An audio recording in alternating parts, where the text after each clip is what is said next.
Hi, I am Amoy. Welcome to my channel on Ami Hidayat. Semoga apa yang gue tampilin kali ini bermanfaat buat teman-teman semuanya. Nah, namun sebelum itu ada 4 poin penting yang harus teman-teman lakuin terhadap video ini, yaitu like, comment, subscribe, and share ke berbagai sosial media teman-teman. Dan check this out. Tidak aman, tidak nyaman, gelisah, cemas, takut akan suatu kondisi.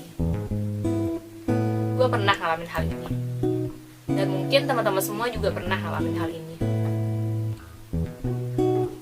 Inilah yang dinamakan dengan insecure. Akhir-akhir ini gue nemuin banyak banget teman-teman bikin status, bikin snap yang bertuliskan kata insecure. Gue gak tahu apa yang telah terjadi pada diri gue sendiri maupun diri teman-teman.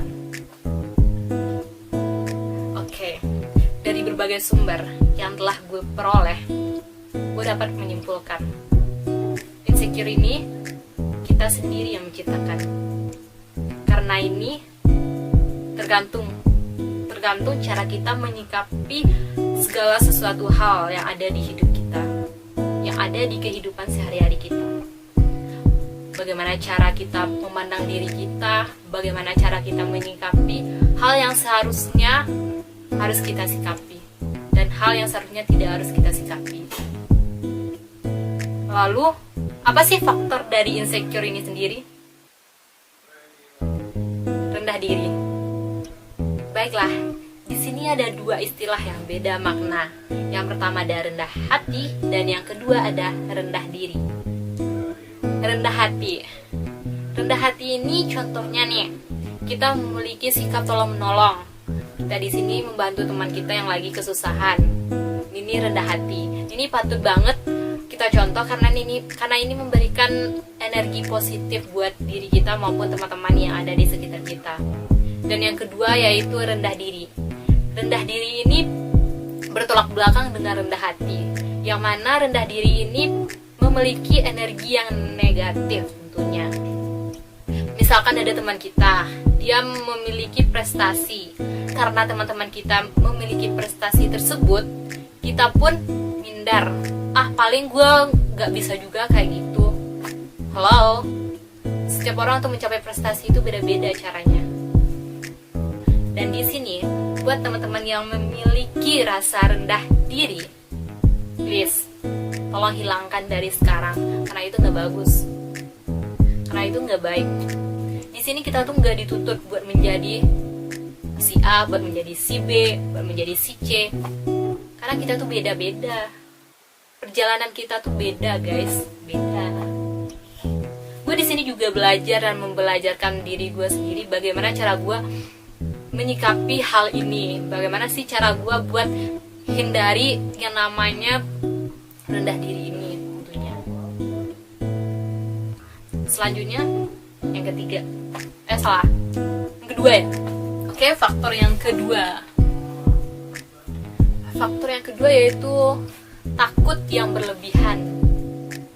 Well, kita tuh boleh sih takut kepada Allah, takut kepada orang tua, takut kepada maut.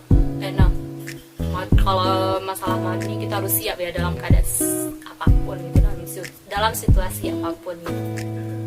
Takut boleh, tapi jangan berlebihan. Apa gunanya kita takut berlebihan gitu? Gak ada gunanya. Jadi gini, contohnya nih, gue contohin aja ya. Kita belum melakukan suatu hal nih. Misalkan kita punya rencana A. Nah, di rencana A ini kita belum melakukan apa-apa. Ini rencana A nih, ini rencana A.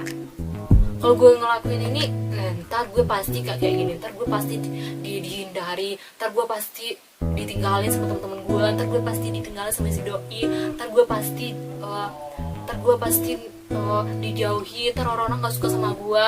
Wow, ini belum terjadi apa-apa loh. Ini belum terjadi loh. yang rencana ini belum terjadi loh. Ngapain kita harus takut? So itu sih kunci hidup sih, jalanin aja ya. Entah itu akhirnya dampaknya tuh positif atau negatif, yang penting kita jalani aja. Seperti air mengalir, jalan aja. Toh air aja ada batu dilalui kok. So intinya di sini jalani aja. Apapun yang telah kita rencanakan, ya udah kita jalanin. Jangan sampai hanya wacana doang. Yang ketiga, keluarlah dari zona nyaman. Sorry, suara gue jelek banget. Suara gue terlalu bagus buat nyanyi. Nah, di sini salah satu faktor penyebabnya yaitu karena kita nggak mau keluar dari zona nyaman. Misalkan nih ada kita nih, misalkan nih kita berada di daerah A dan kita mentok di sini aja, nggak mau keluar, nggak mau ke daerah B, C, D ataupun sampai Z, dan kita hanya di sini aja. Hidup kita cuma di sini aja, di lingkaran ini aja. Apa yang bakal terjadi kalau kita hanya di sini aja? Gue udah kayak ini ya, udah. Karena gini ya, kita di A nih, kita pasti bakal dapetin teman-teman seputar itu aja. Ke tempat apapun kita ke tempat apapun kita pasti kita ketemu sama orang itu aja, di lingkungan itu aja yang kita temui. Nggak berkembang kita nggak bakal maju. Dan sedangkan kalau misalkan kita keluar dari zona nyaman, itu artinya kita pergi ke daerah B, C, D atau ke Z. Karena di luar sana, di luar daerah A inilah kita bakal dapetin banyak teman baru, banyak pengalaman. Bahkan di sini yang membuat kita tuh untung buat diri kita sendiri, yang bakal bikin kita tuh lebih mandiri, lebih bisa mengatur porsi yang lebih bisa mengatur penilaian terhadap diri kita sendiri. Itu kuncinya. Dan buat teman-teman semua, keluar dari zona nyaman, jangan hanya berpaku di tempat itu aja gitu. Gue di sini bukan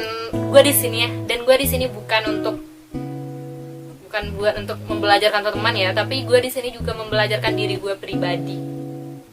Dan ya beginilah cara gue bersikap agar gue menghindari apa yang namanya kata insecure. Oke. Faktor yang keempat, membandingkan diri dengan orang lain. Halo, alright, of course, yeah. Kita sama orang lain itu beda. Jangan samain diri kita sama orang lain. Kita udah ditentuin porsinya masing-masing. Misalkan teman kita nilainya tuh lebih bagus daripada kita, dan kita membandingkan ini. Kok dia kayak gitu sih? Apa ya kayak gitu? Kayak gitu. Oh jadi dia kayak gitu. Gue harus kayak gitu. No, kita tuh beda cuy. Perjalanan cara kerja kita tuh beda buat ngedapetin. Walaupun kita mau dapetin juara 1 gitu, tapi cara yang kita tempuh tuh beda. Please deh, jangan suka bandingin diri kita dengan orang lain. Hidup kita yang ngejalanin. Kenapa harus? Ya, walaupun kita hidup sosial, oke, tapi nggak harus membandingkan diri kita pada orang lain. Oke. Yang kelima, ketergantungan. Di sini bukan menggantung, tapi ketergantungan.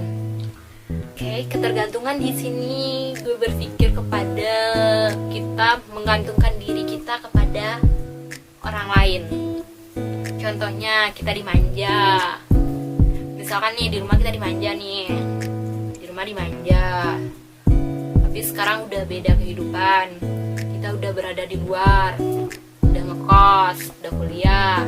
Apakah kita terus-terusan dimanja seperti yang dimanjakan di rumah? Enggak kan? Enggak. Dan selanjutnya nih contohnya, kita hanya tergantung kepada satu orang. Apa-apa yang kita kerjain tuh hanya tergantung pada dia. Enggak. hanya bergantung kepada doi nih. Halo, nih misalkan nih sama teman, sama teman kita menggantungkan diri kita kepada temannya si A nih. Misalkan kita kan nggak tahu nih niat dari teman-teman kita itu seperti apa. Kita nggak tahu akhlakul karimah teman kita ini seperti apa. Kita kan nggak tahu. Misalkan kita ada masalah sama dia, apakah kita juga tergantung sama dia? Enggak kan? Toh kalau misalkan dia menusuk kita dari belakang gimana? Oh no. Dan selanjutnya nih contohnya, kita tergantung kepada doi, kemana-mana pun kita harus pergi sama doi. Enggak. Kalau kita putus sama dia gimana? Kita kan nggak tahu apakah kita bakal selamanya sama dia. Enggak kan? Dan intinya di sini kita tuh harus jadi pribadi yang mandiri, pribadi yang kuat, tahan banting ya. Intinya bisa lah, tergantung dari kita sendiri gitu. Cara kita yaudah sok gitu. Oke, ketergantungan ini berhubungan dari poin-poin sebelumnya. Karena kita makhluk sosial, nggak mungkin kita hanya bergantung pada satu titik fokus saja. Yang keenam, posesif. Please deh, buat teman-teman semua, jangan jadi orang yang posesif. Karena ini bisa menyebabkan kita tuh takut, gelisah, cemas yang dinamakan dengan insecure. Karena posesif ini, contohnya nih, kita ngelarang teman kita mau pergi kemana gitu. Karena semua waktu yang dimiliki oleh teman kita, doi kita itu harus ada buat kita. Karena waktu mereka itu hanya untuk kita. Jadi, buat teman-teman yang ngerasain posesif pada diri teman-teman masing-masing, please deh, coba jauhi dari sekarang. Coba membelajarkan diri lagi agar tidak posesif lagi. Oke?